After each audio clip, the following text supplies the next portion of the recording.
बिस्मिल्लाहिर्रहमानिर्रहीम अस्सलाम वालेकुम। हमास को आज शायद आप भूल जाएंगे। जो इस वक्त सूरत हाल पैदा हुई है, ये मनाजिर देखिए, ये लाइव मनाजिर कैप्चर किए हौसियों ने और उन्होंने इसराइल के ऊपर ये खतरनाक तरीन मिसाइल दाग दिए हैं और सीधा ये मिसाइल जाकर इसराइल में लैंड कर रहे हैं और इसराइल के शहरों को हर जगह पर निशाना बनाया जा रहा है। इतना खौफ इसराइल के अंदर शायद 1948 के बाद कभी जिंदगी में नहीं हुआ जितना आज इसराइल के अंदर खौफ है। और हौसियों की जानिब से जो मिसाइल दागे गए हैं ये इतने खतरनाक है कि एक मिसाइल मिस हुआ तो इसराइल के शहर तबाह होना शुरू हो जाएंगे। यानी आप अंदाज़ा नहीं कर सकते कि कितना तबाहकुन मिसाइल है। इसराइल अब तक जितनी बमबारी कर रहा है या जो मामलात कर रहा है, एक मिसाइल अगर मिस होता है तो इसराइल की तबाही बहुत बड़े पैमाने पर सामने आएगी। अब आप सोचिए ज़रा कि ये वो मिसाइल हैं जो हिजबुल्लाह से ज़्यादा ताकतवर हैं और इन्होंने कहा है कि हम किसी से नहीं डरते। यानी अगर दुनिया में कोई अमेरिका है फलाना, हम किसी ताकत से नहीं डरते और हमने इसराइल को हर जगह हिट करना है। उसके मिलिट्री बेसिस को उड़ा देंगे, हम उसके शहरों को उड़ा देंगे, खंडर बना देंगे और इतना खंडर बना देंगे कि दुनिया देखती रह जाएगी और जो जो इसराइल का साथ देगा हमारे खिलाफ उसको भी यहीं पर खंडर बना देंगे। ये मिसाइल और ये मनाजिर जो है इसने इतना खौफ बर्पा कर दिया है कि हिजबुल्लाह ने उसके साथ ये ऐलान कर दिया है कि जुमे तक 12 बजे तक का आपके पास सिर्फ वक्त है, सिर्फ 12 बजे तक का वक्त है। अगर आपने जंग बंदी ना की तो फिर हिजबुल्लाह इस जंग में कूद पड़ेगा और हिजबुल्लाह के 1,30,000 मिसाइल सीधा रुख करेंगे और वो जाकर इलाद, तिल अबीब, अश्कलोन और दीगर जगहों पर जाकर जब फटेंगे, उन्होंने कहा उसके बाद ये शायद तीसरी जंग अजीम छिड़ जाएगी। यानी ये वो सूरत हाल है कि आप ये समझ ले चंद दिन की बारी है। आज अगर हौसियों की जानिब से मिसाइल दाग दिए गए, उन्होंने कहा है कि हम परवाह नहीं करेंगे, हम सीधा मिसाइल दागेंगे और जाकर तिल अवीव पर मारेंगे।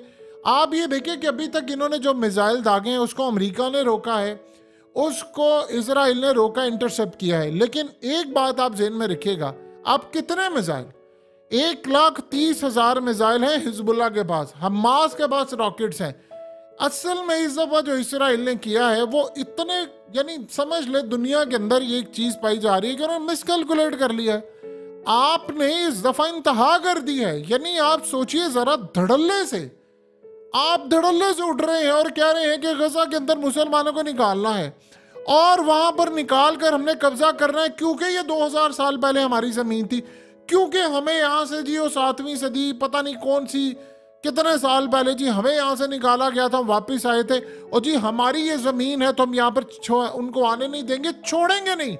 और फिर उसके बाद कहा जी ये मस्जिद अक्सा वाली साइड भी खाली कराएंगे। यानी इनके बाप का राज चलता है, शायद चलता इनके बाप का ही राज है, क्योंकि उसकी वजह यह है कि अमेरिका से लेकर सारी ताकतें और मुसलमान भी इसके आगे नहीं आ रहे। अब आप ये देखिए कि इसमें जो सबसे बड़ा इसराइल के लिए मसला है कि उसके सारे के सारे जितने शहर हैं वो सारे मिसाइलों की रेंज में आ गए हैं। उधर हमास, उधर हिजबुल्लाह, उधर यमन और सबसे बढ़कर जो बात है कि इसमें अगर ईरान असल में देखिए सबसे ज़्यादा ताकतवर है और बहुत सारे ममालिक से ज़्यादा ताकतवर है। जो ईरान ने कहा है कि हमारे पास जो टेक्नोलॉजी है जब हम मारेंगे तो ये मैनेज नहीं कर पाएंगे, इनके लिए बहुत बड़ा सरप्राइज हो जाएगा। उन्होंने कहा कि जब हम मारेंगे तो तितर बितर ये सारे हो जाएंगे, इनको अंदाज़ा नहीं है कि हमारे पास जो टेक्नोलॉजी हो सके हम अमेरिका को भी सरप्राइज करेंगे। अब यहाँ जो सबसे ज़्यादा जो क्रिटिकल थिंकिंग है वो ये है, हिजबुल्लाह को काउंटर इसराइल नहीं कर सकता, हमास को अकेला इसराइल नहीं कर सकता। अभी भी जो खबरें आ रही हैं, जो रिपोर्ट्स आ रही है उसके मुताबिक अमेरिका के कमांडोज गजा ऑपरेशन में उतरे थे, वो उतरे हैं और वहाँ पर नाकामी हुई है, खाली इसराइल के लोग नहीं मारे गए। इसमें एक अजीबोगरीब थ्योरी है कि जब अफगानिस्तान के अंदर अमेरिका की फौजें उतरी थी तो अमेरिकी फौजियों के लिबास के अंदर इसराइली भी वहाँ पर उतरे थे और इसी तरह क्या यहाँ पर भी वो डायरेक्टली इन कमांडोज यानी ये उतरे इसराइल के लिबास में अमेरिकी। ये क्वेश्चन है क्योंकि उतरे वो लाजमी है, ये तो कंफर्म हो चुका है। ये तो बहुत सारी रिपोर्ट्स ने कंफर्म कर दिया, लेकिन क्या वो अपने लिबास में उतरे या इनके लिबास में उतरे, इस बात का अंदाजा हम अभी तक नहीं लगा सकते। एक चीज। दूसरी सूरत हाल ये है कि सबसे बड़ा जो इशू इस वक्त क्रिएट हुआ है वो इसराइल मैनेज नहीं कर सकता। ईरान ने फैसला ये किया है कि वो सबसे एंड पर आएगा और आकर वो आखिरी हद तक, क्योंकि उन्होंने कहा कि फिर यानी आप ये देखें कि ईरान की जानिब से एक धमकी दी गई है। उसने कहा ये नहीं होगा कि लोग ये कह रहे हैं कि या तो इसराइल जीत जाएगा या वो इस जंग में हार जाएगा। उसने कहा इसराइल ये जंग नहीं हारेगा, इसराइल खत्म हो जाएगा। तो जंग हारना तो क्या होता है, नक्शे से ही खत्म हो जाएगा, तो जंग क्या है।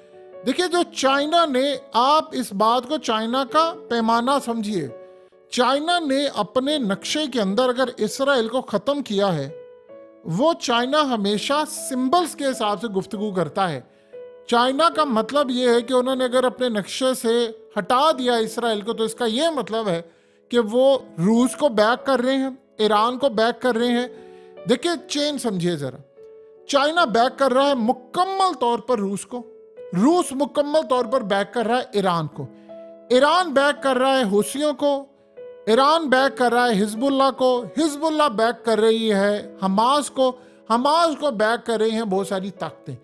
अब इस सारी सूरत हाल में वो अलग बात है कि हमास ने जो मिसाइल है वो लोकली तैयार किए सुरंगों के अंदर।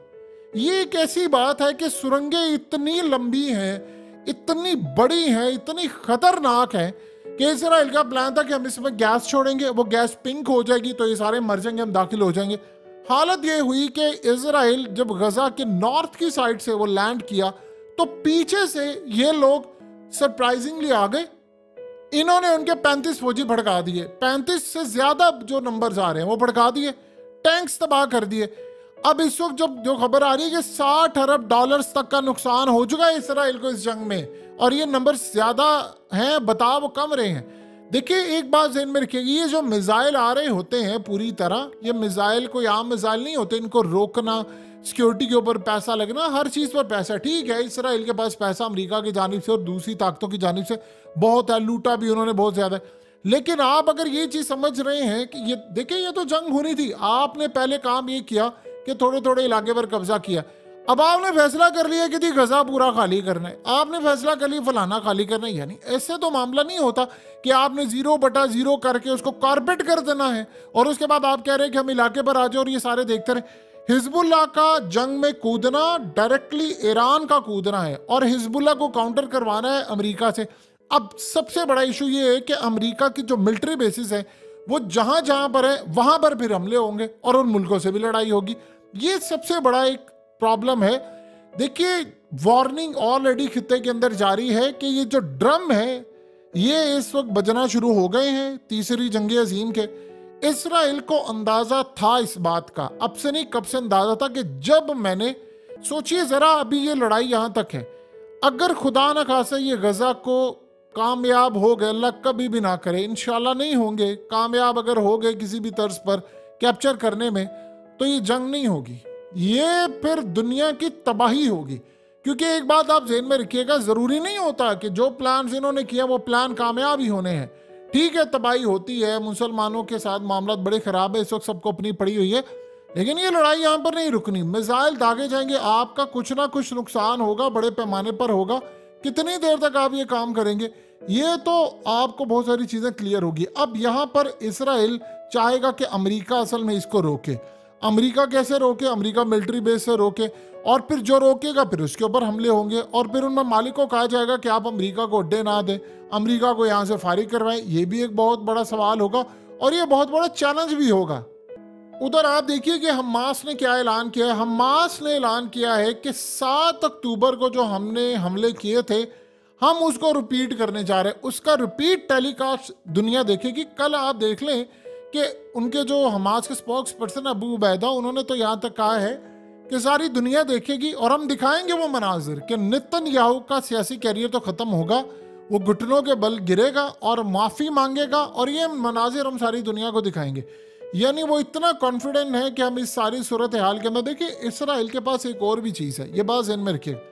इसराइल इस चीज़ की परवाह नहीं करेगा जब उसको लगेगा कि वो बिल्कुल सफाई से मिट सकता है या उसके हालात ख़राब हैं, उसकी तबाही है, तो वो फिर एटम बम चलाने से दरेग नहीं करेगा। ये बात आप ज़हन में रख लीजिएगा। जिन्होंने पूरी दुनिया में पहली जंग अजीम करवा दी थी, दूसरी करवा दी थी, पहली हुई तो इसराइल का क़याम लाने का मामला बालफोर डिक्लेरेशन वजूद में है, दूसरी जंग अजीम हुई तो इसराइल का क़याम वजूद में है, तो तीसरी जंग अजीम होगी तो वो कह रहे हैं कि पूरी दुनिया पर हमारी हुकूमत कायम होगी, तो वो तीसरी जंग अजीम करवा देंगे। जिन्होंने दूसरे जंग अजीम का अगर किरदार अदा किया था, बताइए आप देखें तो सही ना इसराइल इस वक्त कर क्या रहा है। ये यानी आप दूसरे को घुसा रहे हैं तो सारे का सारा गजा खंडर बना रहे हो।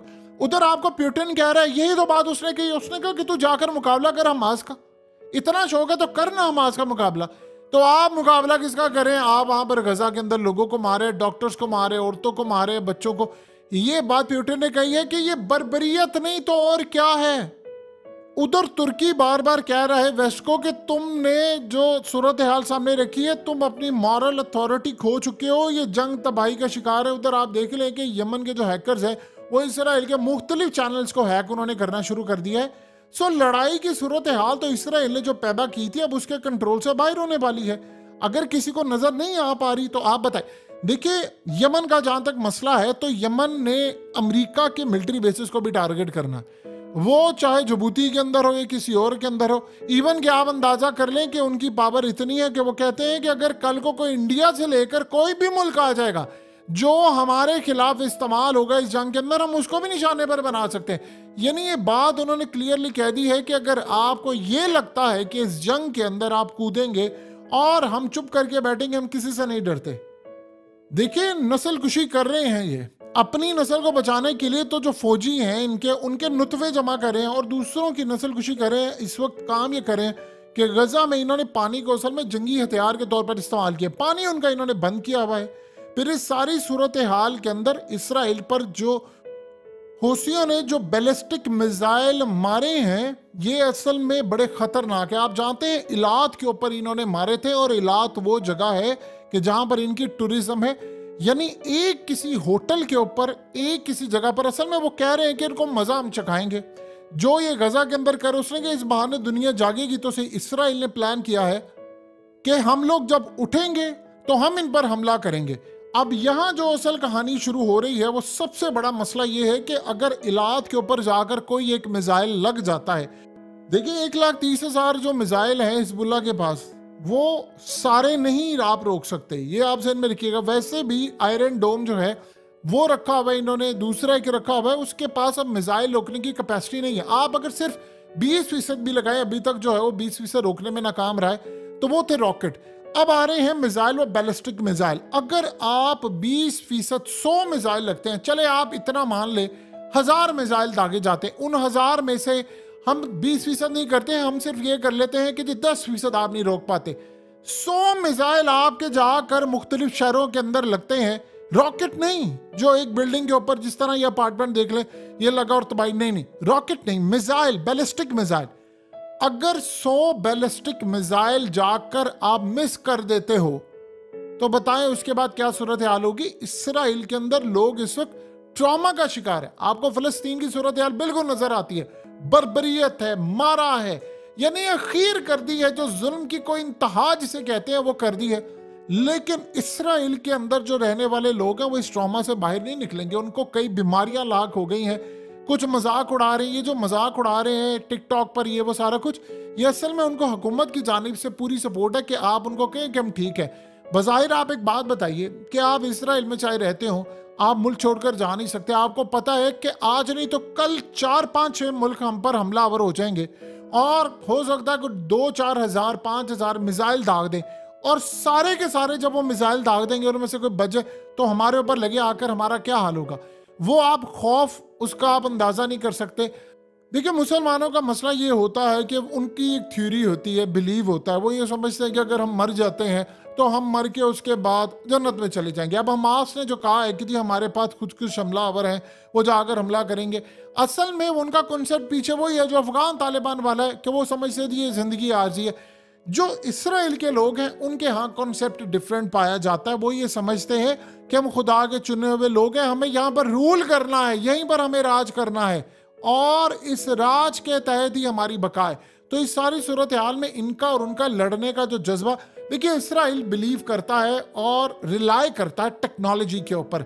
बाकी सारे टेक्नोलॉजी प्लस डिफरेंट स्ट्रेटजीज होती है, उनके सामने एक मकसद होता है। तो जो सूरत हाल इस वक्त पैदा हो रही है वो इसराइल के लिए परेशान कुन है। ये सारे अगर जंग में कूद गए तो एक बात ज़हन में रखिए, बेशक अमेरिका और बाकी सारे मुसलमानों के खिलाफ है, इसराइल के लिए जंग इतनी आसान नहीं होगी।